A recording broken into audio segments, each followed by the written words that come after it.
Hey y'all, and welcome into my hot mess for the day. Just so you guys know, I'm trying something a little bit different because I feel like I don't do very well with talking off the cuff about the subjects that I think I'm good at talking about.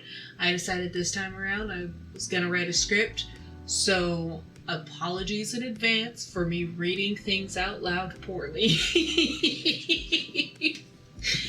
Anyway, to start everything off, this piece in particular is an old recording from a couple of months ago for the monthly myth in May. It was the Preda, or the Hungry Ghost, and I personally had a lot of fun with this one because I did a lot of things that I'm not used to doing. I tried using the perspective tool in Clip Studio Paint, and then I also did a different style of inking, and I used really super saturated colors for it, and I think it turned out really cool. So I guess this is where I get to pretend you asked, but why are you using old recordings?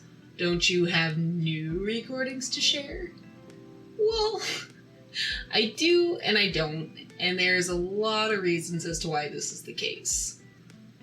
Honestly, most of the reason for this being so late is the fact that I really just didn't know what to talk about over this video. And up until the middle of July, I was also on a serious time crunch for my sister's wedding. I had to get my wedding gift to her completed entirely offline because I wanted it to be a surprise. It took me a long time to do. I started it in April and didn't have it finished until the weekend before I left because it was a graphite portrait of her and her now husband. But I am so proud of how it came out, and she absolutely loved it, so it was worth every minute of my time. Here's the thing though. I put myself under so much pressure and stress prior to the wedding that as soon as everything was over, my body shut down.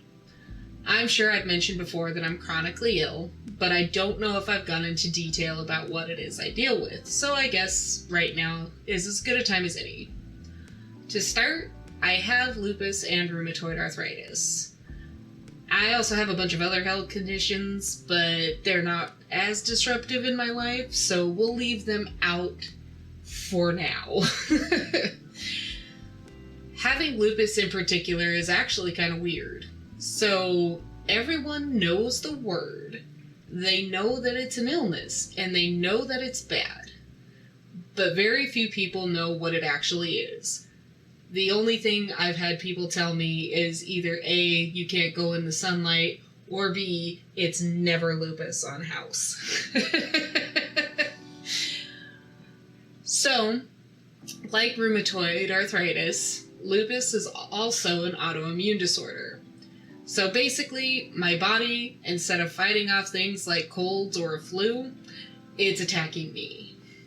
I personally have lung, heart, kidney, and joint involvement in mine, and that's also part of why I was such a shut-in for this whole Pandora's box over the last 2 years, because I am immunocompromised, and me getting sick is no fun. I've had my diagnosis for over 10 years now, but I got really lucky in the fact that early on we found medications that worked for me, and I ended up in remission for a long time. It even got to the point where I was able to wean off my meds and I didn't flare up again. So I got to live a more normal life for a little while. I felt like a normal person, and it was great. But over the last 2 years, my symptoms have been coming back in small doses. Because I thought I was handling the small parts of swelling and difficulty breathing pretty well, I didn't think I needed to go back on the medications. So as I moved from Vegas to Oahu and finally to San Diego, I avoided seeing a doctor. This, to be clear, was a bad decision. I highly recommend, if you are in this position, to not be me. For the most part, I was in denial about how bad it was getting, and I didn't want to be back on immunosuppressants. Quite frankly, they suck. One of the jokes in the lupus communities I was a part of at the beginning of my diagnosis was that either the lupus would kill you or the side effects to the medications would. Essentially, the side effects are by no means benign. So, like the fool I can be, I put it off. I've let the symptoms gradually return because for some reason I thought I could handle it on my own. Well, after catching the virus in January, a really bad reaction to the second dose of the vaccine in June, and then my sister's wedding, my body finally shut down. I couldn't stay awake anymore. My hands had been swollen to the point where I can barely move them. Even typing the script was pretty painful, and I can't do what I normally do. Thankfully, I've started the process of seeing doctors needed to try and manage the flare, but because I've waited for so long, I'm currently in this limbo of waiting for the referrals to go through so we can start medications again. Actively flaring has put me in a weird position, too. I'm definitely a person who has internalized toxic productivity. Even back in high school and college, I put myself through the ringer in terms of productivity goals. I often had multiple jobs. I know during my final quarter in college, I barely slept, working a full-time job, a part-time job, and doing full-time schooling. I've always got a giant list of things I need to get done, and of course I've got another big deadline coming up in October as the only convention I'm scheduled to vend at for 2021. The kids are going back to school at the end of the month, and while I am so excited to not have to do distance learning, I have a lot I'm prepping for. And I know it's silly, but I've always had a major anxiety about not getting things done. I've spent most of my adult life working through ways to get things finished, and I finally have a system that's been working for me. To be really frank, my anxiety dupes me into thinking that if I'm not running, literally sprinting, to get work done, that I'm going to die. The trouble with active flares, for me at least, is the fact that I just can't do everything I want to get done. I have to take longer breaks. I can't work as long as I want to, and there have been multiple days in the last 2 weeks that I haven't been able to even hold my phone without intense pain in my hands. Having a few useless days to rest and heal are all fine and dandy, but the fact that those are outnumbering my days where I can work on things like art or even getting the house cleaned is making me feel completely helpless. I pride myself on my delusion of control. I wholeheartedly believe most days that I have control over my chaotic life.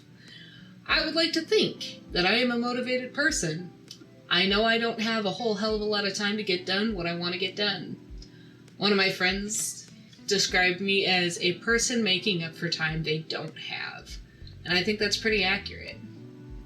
I want to do all the things. I want to finish my comic. I want to sell at conventions. I want to write my Mothman erotica. I really just want to be a healthy person. I want to expect that I'll live a normal lifespan to other people. And while it's possible, it's not really probable if I can't get my act together and learn how to seek help where I need it and rest. God damn it, Aaron. I've had a really rough time mentally with this flare. And I think it's because of the fact that I was lucky enough to live in remission for as long as I did. I'm having to come face to face with my limitations, and it sucks. It really fucking sucks. All the years I pushed myself to the brink, working multiple jobs, barely sleeping, and just refusing to give myself even a moment of reprieve have finally caught up to me. And instead of burnout, this time I'm sick. My mind is willing, but my body is done. One thing I've definitely learned over the last 11 years with chronic illness is that it's a continuous grieving process. It has ebbs and flows, flares and remissions.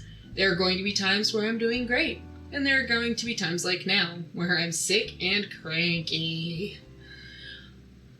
For the most part, this is me basically reminding myself, and possibly anyone else who can find it useful, to just be kind to yourself. Productivity is not the only measurement of success that means anything. I'm still learning this, so bear with me while I try to figure out my own goddamn life.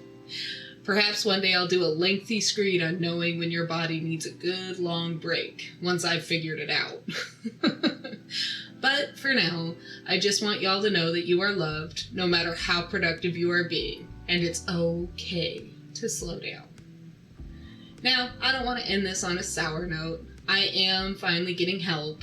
I'm doing my best to manage the flare by drinking less energy drinks, eating more veggies, drinking a metric shit ton of water, and taking the suppressants my primary care physician has prescribed so far. I'm still struggling right now. But I have hope, because at least now there's a light at the end of the tunnel. And my convention will be fine, even if I don't do a single new piece of artwork. I've done a lot of work in the last 2 years since I last attended a con, so there's plenty of new things to display. I do have hope that it's going to get managed. Most of this was just me venting my own frustrations, but I think it's an important part of coming to terms with things you can't always control. It's not perfect, but it's a start. Right now, I'm living by what my mother has always told me. It will get better. Not as soon as you want, but sooner than you think. So, just so you guys know, if you want to do the liking and the subscribing and all that other horse hockey, please go on ahead and do so.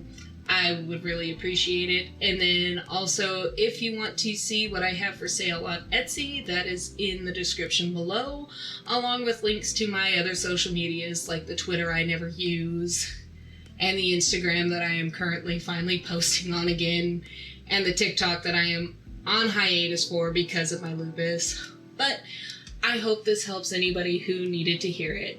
Much love to y'all. Bye!